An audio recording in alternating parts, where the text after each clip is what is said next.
أعوذ بالله من الشيطان الرجيم. بسم الله الرحمن الرحيم. ليس البر أن تولوا وجوهكم قبل المشرق والمغرب ولكن البر من آمن بالله واليوم الآخر والملائكة والكتاب والنبيين وآتى المال على حبه ذوي القربى واليتامى والمساكين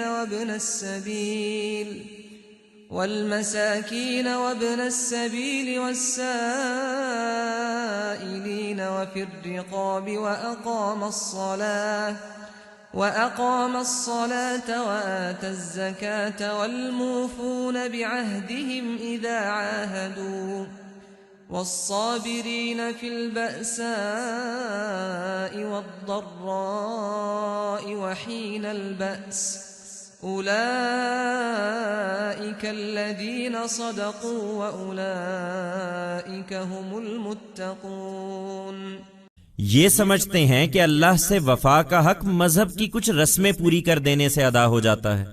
انہیں معلوم ہونا چاہیے کہ اللہ کے ساتھ وفاداری صرف یہ نہیں کہ تم نے نماز میں اپنا رخ مشرق یا مغرب کی طرف کر لیا، بلکہ وفاداری تو ان کی وفاداری ہے جو پورے دل سے اللہ کو مانے اور قیامت کے دن کو مانے اور اللہ کے فرشتوں کو مانے اور اس کی کتابوں کو مانے اور اس کے نبیوں کو مانے اور مال کی محبت کے باوجود اسے قرابت مندوں، یتیموں، مسکینوں، مسافروں اور مانگنے والوں پر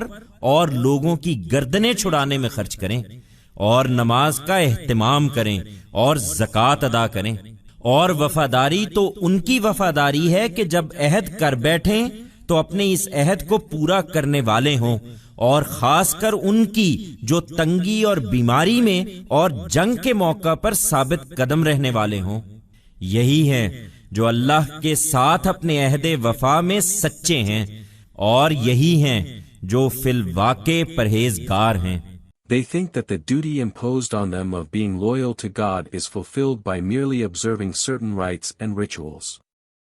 They should know that loyalty to God does not merely mean that you face the east or the west in the prayer, but loyalty is the loyalty of those who believe in God with all their heart and in the last day and in the angels of God and in His books and in His prophets, and who, in spite of their love for wealth, spend it on kinsfolk, the orphans, the destitute, the traveler, and on those who ask, and for the liberation of necks, and who are diligent in the prayer and pay zakah. And loyalty is the loyalty of those who, when make a promise, fulfill it, and especially of those who are steadfast in scarcity, illness, and in times of war. These are the people who are truthful to God in fulfilling the promise of loyalty to Him, and these are the ones who are in fact God conscious.